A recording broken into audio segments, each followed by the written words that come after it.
लोहडीगुड़ा block के ग्राम baler में दाबपाल की धर्मांतरित महिला के शव को दफनाने के मामले में सर्व आदिवासी समाज ने बुधवार को पुलिस अधीक्षक सलभ सिन्हा को ज्ञापन सौंपा।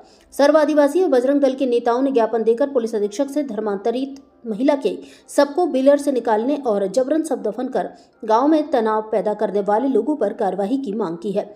सर्व आदिवासी समाज के प्रदेश अध्यक्ष राजाराम तोडेम ने कहा कि 5वीं अनुसूची क्षेत्र में एक धर्मांतरित महिला का शव दफन करना आदिवासी संस्कृति से खिलवाड़ है, इसलिए और बजरंग दल और सर्व आदिवासी समाज के नेताओं ने कलेक्टर और पुलिस अधीक्षक से कार्रवाई की मांग की है। भारत संवाद से सुमित वाजपेयी की रिपोर्ट। ग्राम बेलर का हूँ सर, मेरा नाम बुद्धराम कश्यप हूँ, बेलर में रहने वाला हूँ। अब उस दिन सर घटना हुआ, वो लड़की औरत दाबपाल की है। अब उसको हम लोग इन लोग गड्ढा खोद रहे थे, हम लोग पूरा फिर अपने गांव से गए हैं। उसके बाद प्रशासन भी था और साहब लोग भी अधिकारी, ये ईसाई लोग गड्ढा खोद रहे थे। गड्ढा खोद के फिर वहीं हम लोग गए और फिर चर्चा भी चला सर, दो घंटा से ज़्यादा ही हुआ। उसके बाद साहब लोग भी समझा के देखें, लेकिन अपना बात को नहीं माने ना, साहब लोग का बात को नहीं माने ना।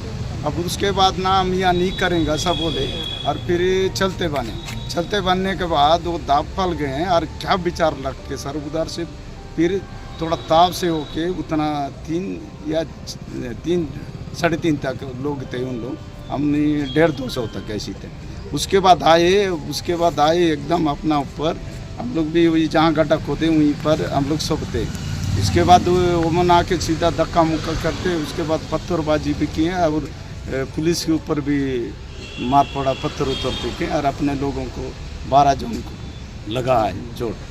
क्या किसी को गंभीर चोट आई है इसमें? उतना तो नहीं, ये 2-1 जन को इसमें लगा है। ग्रामीण जन हमारे साथ में एसपी कार्यालय जगदलपुर पहुँचे हुए हैं।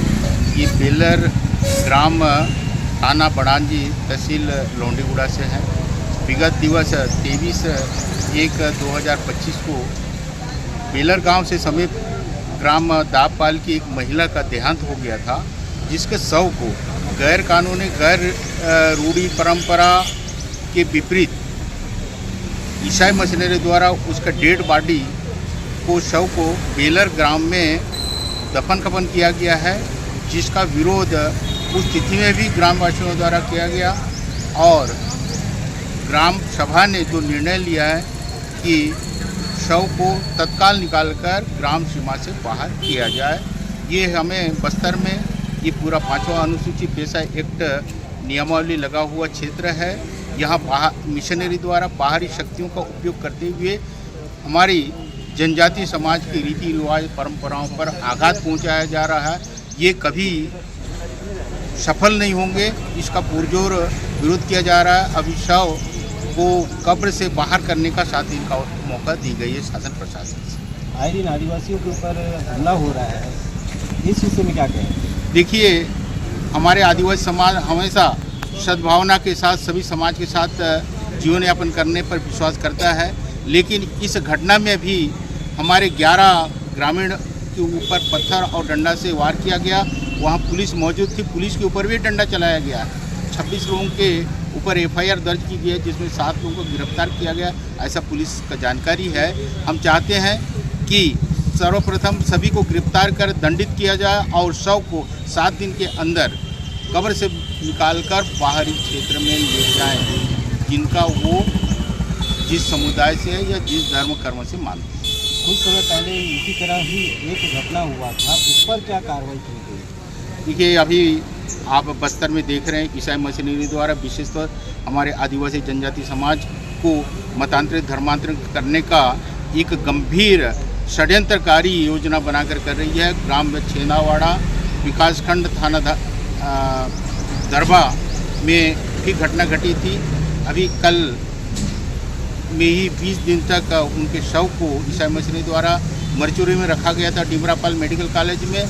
आखिर में सुप्रीम कोर्ट ने क्लियर कर दिया है कि यदि ईसाई मतांतरित धर्मांतरित व्यक्ति का मृत्यु हो, वो जो बेलर में जो दाबपाल की जो महिला थी, जो ईसाई समुदाय की से थी, और उनका जो शव था ज़बरदस्ती बेलर में दफन कफन किए।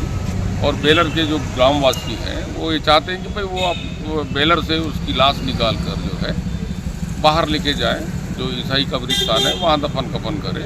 उस मांग को लेके जो है ना हमने एडिशनल कलेक्टर साहब को भी दिया है, जिला दंडाधिकारी होते हैं वो, और एसपी साहब को भी जो है हमने उनके सामने भी ये मांग रखी। हमने कहा एसपी साहब से कि भाई जो बेलर में जो लाश को दफनाए हुए ईसाई लोग उसको उखड़वा के वो उनका जो कब्रिस्तान है वहाँ ले जाके दफन कफन करें। तो एसपी साहब बोले कि ठीक है, इस संबंध में चर्चा करके देखते हैं क्या होता है।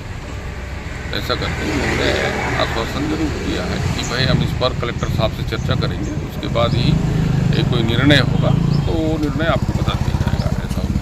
जैसे कि देखा गया है कि आदिवासी भाइयों को भी पुलिस को मार पड़ी है, हमने कहा वो FIR करवाए हैं हम लोग भी, तो कुछ लोगों को गिरफ्तार किए हैं। हमारी ये भी मांग है कि भाई जो बाकी बचे हुए जिनके खिलाफ नामजद रिपोर्ट हमने करवाया है तो उनके भी खिलाफ